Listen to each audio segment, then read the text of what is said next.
खाना भी जमा किया हुआ था और ठंडी के मौसम के लिए लकड़ियाँ भी। उसके घर में सब कुछ था।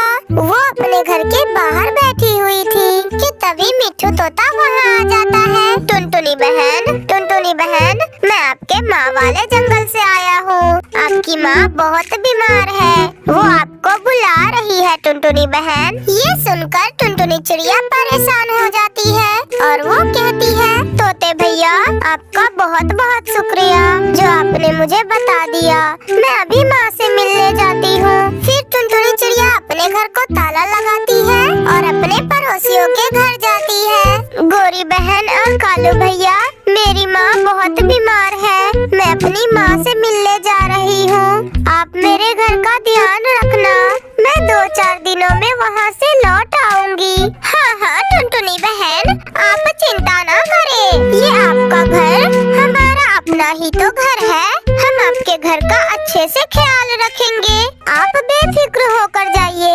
मैं और कालू जी आपके घर का अच्छे से ध्यान रखेंगे। ठीक है कवि बहन, अब मैं जाती हूँ। टुनटुनी बहन, अगर आपने अपने घर को ताला लगाया है तो चाबी देती जाओ ना।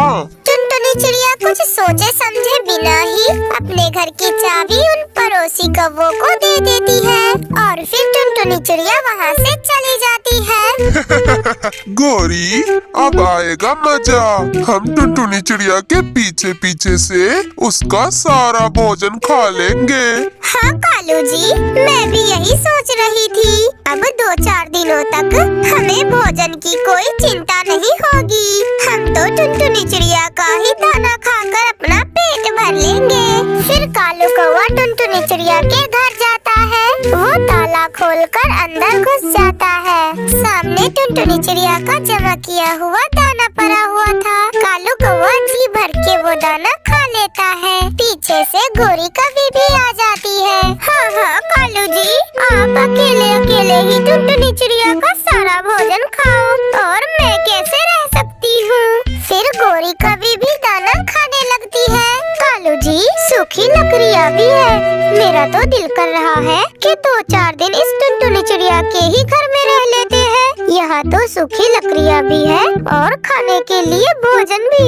फिर वे दोनों कौवे ऐसा ही करते हैं। कालू कौवा टुनटुनी चिड़िया के घर में सूखी लकड़ियों से आग जलाता है और फिर वो गरम घर में आराम से सो जाते हैं। और इधर टुनटुनी चिड़िया 2-4 दिनों तक अपनी माँ के पास रहती है। वो अपनी माँ को दवा ला कर देती है और फिर अपनी माँ से कहती है, माँ अब मुझे जाना होगा।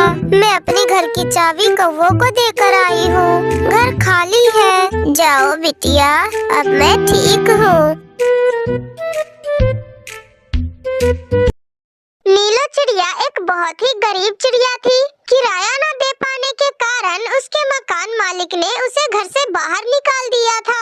तब से नीलो चिड़िया अपना एक छोटा सा घोंसला बनाकर उसमें अपनी बेटी टुनटुनी चिड़िया के साथ रह रही थी। एक दिन टुनटुनी चिड़िया अपनी माँ नीलो चिड़िया से कहती है, माँ मुझे बहुत जोरों की भूख लगी है। आपने मुझे सुबह से कुछ भी खाने को नहीं दिया है, कुछ खाने को दो ना माँ, मुझे बहुत जोरों की भूख लगी है। बिटिया, घर में खाने को एक भी दाना नहीं है तो मैं कहाँ से तुम्हें खाना खिलाऊं?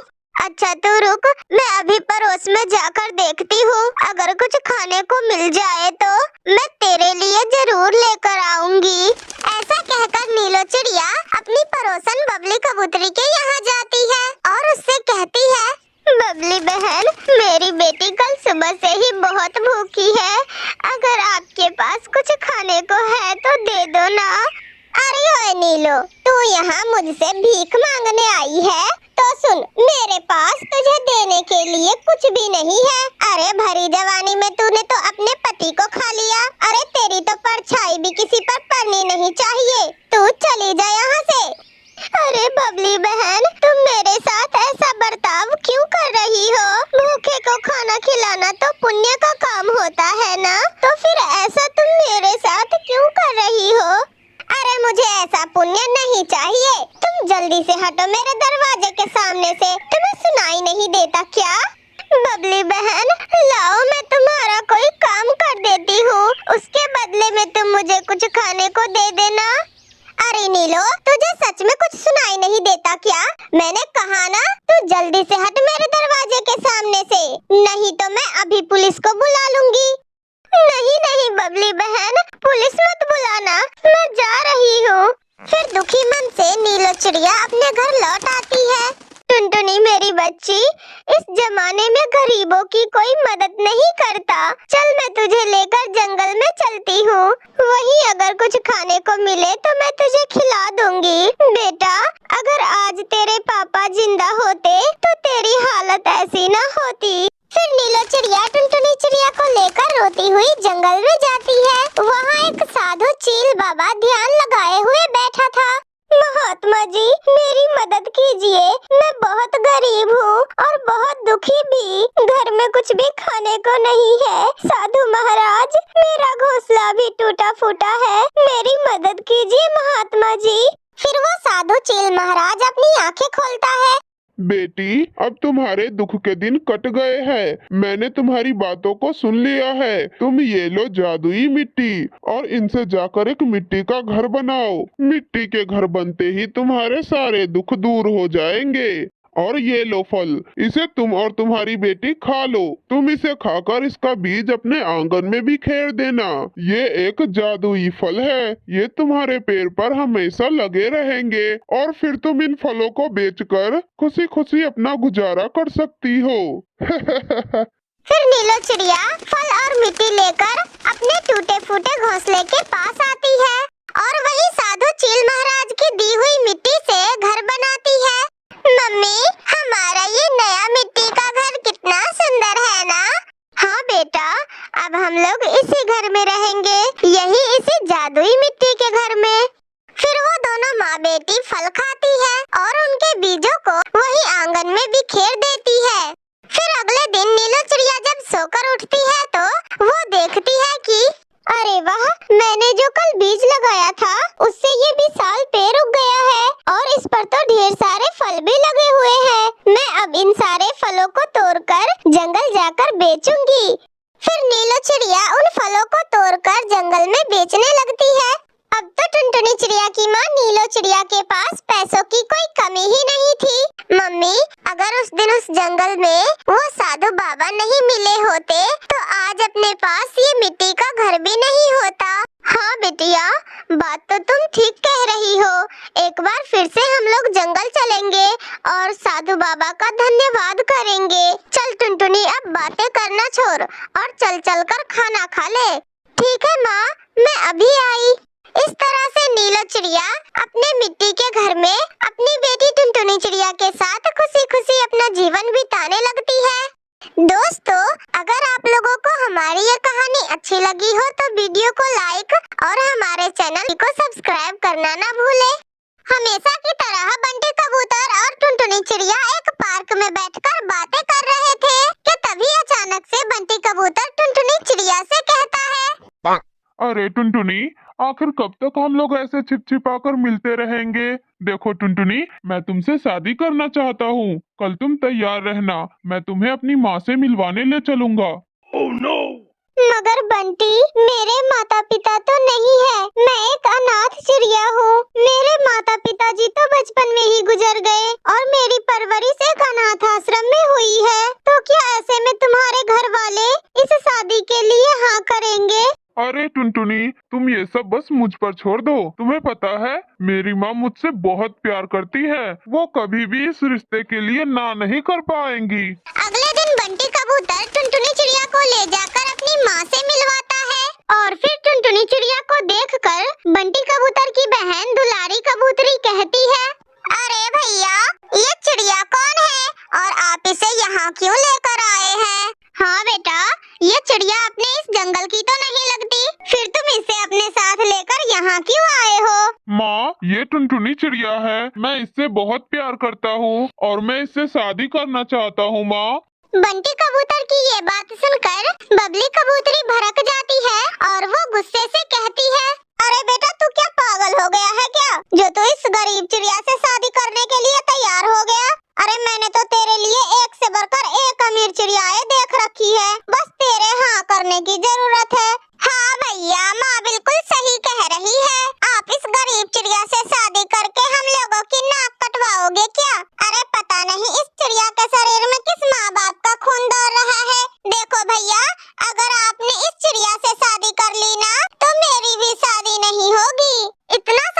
सुनकर टुनटुनी चिड़िया वहाँ से रोती हुई चली जाती है।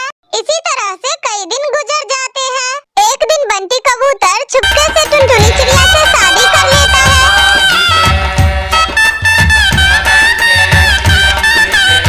और उसे अपने घर लेकर आता है। अरे बेटा, ये तूने क्या कर लिया? इस अनाथ चिड़िया ने तो मेरा घर बर्बाद कर दिया। मेरा बेटा अब मेरा नहीं रहा। तभी बंटी की बहन दुलारी कबूतरी वहाँ आती है और अपनी माँ बबली कबूतरी को लेकर कमरे में जाती है। माँ, अब रोने धोने से क्या फायदा? भैया ने तो इस चिड़िया से शादी कर ही ली है। अब हमें इस चिड़िया को घर से बाहर निकालने का उपाय सोचना होगा। मेरी मानो तो माँ, तुम इस टुनटुनी चिड़िया से अच्छे बर्ताव करना शुरू कर दो और फिर मौका देखकर इसे ठिकाने लगा देना। हाँ मेरी बिटिया, बात तो तू बिल्कुल सही ही कह रही है। हमें ऐसा ही करना होगा। ऐसा सोचकर फिर बबली कबूतरी टुनटुनी चिड़िया से अच्छा बर्ताव करने लगती है। ऐसे बबली कबूतरी टुनटुनी चिड़िया को अपने पास बुलाती है और उसे कहती है, टुनटुनी, मैंने अब तुझे बहू के रूप में स्वीकार कर लिया है। मेरी गलती के लिए मुझे माफ कर दे बहू। मैं अपने किए पर सचमुच बहुत शर्मिंदा हूँ। अपनी सास की ये बातें सुनकर टुनटुनी चिड़िया बहुत खुश हो जाती है। धीरे धीरे समय गुजरने लगता है और टुनटुनी चिड़िया गर्भवती हो जाती है। टुनटुनी चिड़िया अपने गर्भवती होने की बात किसी को नहीं बताती। वो सोच रही थी कि जब शाम को बंटी कबूतर घर आएगा तो उसे बताएगी। फिर जब शाम को बंटी कबूतर अपने घर आता है तो टुनटुनी चिड़िया अपनी गर्भवती होने की बात उसे बताती है। बंटी कबूतर ये बात सुनकर खुशी से बौखला जाता है और वो नाचने लगता है। अगले दिन बंटी कबूतर कुछ दिनों के लिए अपने दोस्त के शादी में शहर के जंगल चला जाता है। फिर उसके जाने के बाद दुलारी कबूतरी अपनी माँ बबली कबूतरी से कहती है, माँ, आज बहुत अच्छा मौका मिला है। इस गरीब और अनाथ चिड़िया को ठिकाने लगाने का इससे अच्छा मौका अब फिर कभी नहीं मिलेगा। उन दोनों माँ बेटी की बातें टुनटुनी चिड़िया सुन लेती है और फिर रात में सबके सो जाने के बाद टुनटुनी चिड़िया वो घर छोड़कर भाग जाती है। और फिर जब बंटी कबूतर कुछ दिनों के बाद अपने घर लौट कर आता है तो उसकी माँ बबली कबूतरी उससे कहती है, बेटा, मैंने तो तुझे पहले ही मना किया था ना कि उस गरीब अनाथ चिड़िया से शादी मत कर, लेकिन तूने मेरी बात ना मानकर बहुत बड़ी गलती कर दी। अब भुगतो अपनी गलती का नतीजा। वो गरीब अनाथ चिड़िया किसी और के साथ भाग गई। हमारी तो पूरी नाक कटा दी उसने। इसी तरह से समय बीतने लगता है। ऐसे ही एक दिन जब बंटी कबूतर पानी पीने के लिए नदी पर जाता है तो उसकी मुलाकात वहाँ पर टुनटुनी चिड़िया से होती है। फिर टुनटुनी चिड़िया उसे सारी बात बताती है। ये सब सुनकर बंटी कबूतर टुनटुनी चिड़िया के साथ अपना एक अलग घर बसा लेता है। फिर कुछ ही दिनों बाद उनके घर एक नन्ही मुन्नी बच्ची जन्म लेती है। फिर सभी खुशी खुशी रहने लगते हैं। तो ये थी आज की कहानी। अगर आप लोगों को हमारी ये कहानी अच्छी लगी हो तो वीडियो को लाइक, और अगर आप लोगों ने मेरे चैनल को सब्सक्राइब नहीं किया है तो जल्दी से जाकर अभी सब्सक्राइब कर लीजिए और हाँ, बेल आइकन दबाना बिल्कुल मत भूलना। गोरी कवि को लाल टमाटर खाने का बहुत शौक था। जिस जंगल में गोरी कवि रहा करती थी उस जंगल में टमाटर का पौधा तो कहीं भी नहीं था। इसलिए हर रोज सुबह सवेरे ही गोरी कवि इंसानों की बस्ती में चली जाती और वहाँ किसान के खेत में जाकर छुप जाती। अब मेरे खेतों के सारे टमाटर पक चुके हैं। अब इन सारे टमाटरों को ले जाकर मंडी में बेच दूंगा मैं। अरे, मैं तुम्हारा लाल टमाटर रहने भी दूंगी तभी तो तुम जाओगे मंडी में बेचने। ऐसे गोरी कवि किसान की बातें सुनकर जोर जोर से हंस रही थी। फिर जब किसान ने घर जाता है तब गोरी कवि लाल लाल टमाटरों से अपनी टोकरी भर लेती है और जल्दी से अपने घर चली जाती है। गोरी कवि वो लाल टमाटरों से भरी टोकरी लेकर घर में जाती है और अपने पति कालू कौवे से कहती है देखो कालू जी, देखो मैं लाल लाल टमाटर ले आई। आओ आओ, जल्दी से टमाटर खाते हैं। फिर गोरी कवि और कालू कौवा दोनों पति पत्नी मजे मजे से लाल लाल टमाटर खाने लगते हैं। टुनटुनी चिड़िया अपने बच्चों के लिए दाना ढूंढने जा रही थी कि तभी टुनटुनी चिड़िया की नजर कालू कौवे और गोरी कवि की घोंसले पर जाती है, जहाँ वो दोनों कौवे बैठकर लाल लाल टमाटर खा रहे थे। टुनटुनी चिड़िया वहाँ चली जाती है। गोरी बहन, क्या मुझे भी एक लाल टमाटर दे दोगी? पहले हम खा ले, फिर बचेगा तो तुम्हें दे देंगे। बहुत मजेदार लाल टमाटर, बहुत मजेदार है। फिर थोड़ी देर में वहाँ बंटी कबूतर भी आ जाता है और बंटी कबूतर कालू कौवे से कहता है, कौवे भाई जरा मुझे भी एक लाल टमाटर दे दो। हाँ हाँ कबूतर और चिड़िया, तुम दोनों चिंता मत करो, टुनटुनी चिड़िया भी टमाटर खाकर जाएगी और तुम भी खाकर जाना। पहले हमें तो खाने दो, फिर बचेगा तो तुम दोनों को दे देंगे, खा लेना तुम भी। टुनटुनी चिड़िया और बंटी कबूतर उन दोनों कौवे के मुंह देखते रह जाते हैं। कौवा और कौवी सारे ही लाल टमाटर खा जाते हैं। लास्ट में एक गला हुआ लाल टमाटर गोरी कौवी बंटी कबूतर के मुंह पर मारती है। लो लो कबूतर, तुम भी खा लो लाल टमाटर, तुम्हारे लिए ये सड़े हुए टमाटर ही बचे हैं। फिर गोरी कौवी और कालू कौवा वहाँ से चले जाते हैं। दुष्ट कौवी, गंदी कौवी कहीं की, गला हुआ टमाटर मेरे मुंह पर मार दिया, गंदी कौवी। कबूतर भाई, हम दोनों ने यहाँ बैठकर अपना समय जाया किया, चलो अब हम दोनों अपना दाना ढूंढने जाते हैं। फिर चिड़िया और बंटी कबूतर दाना ढूंढने चले जाते हैं। वो दोनों कौवे सारा दिन लाल लाल टमाटर खाते और सोए रहते। टुनटुनी चिड़िया और बंटी कबूतर और मिट्ठू तोता घने जंगलों में बैठकर बातें कर रहे थे। अरे टुनटुनी, ये कौवे ना जाने कहाँ से लाल टमाटर ले आते हैं, हमें तो पूरे जंगल में ढूंढने पर कहीं भी नहीं मिलते ये लाल टमाटर, और ये कौवे कहाँ से ले आते हैं।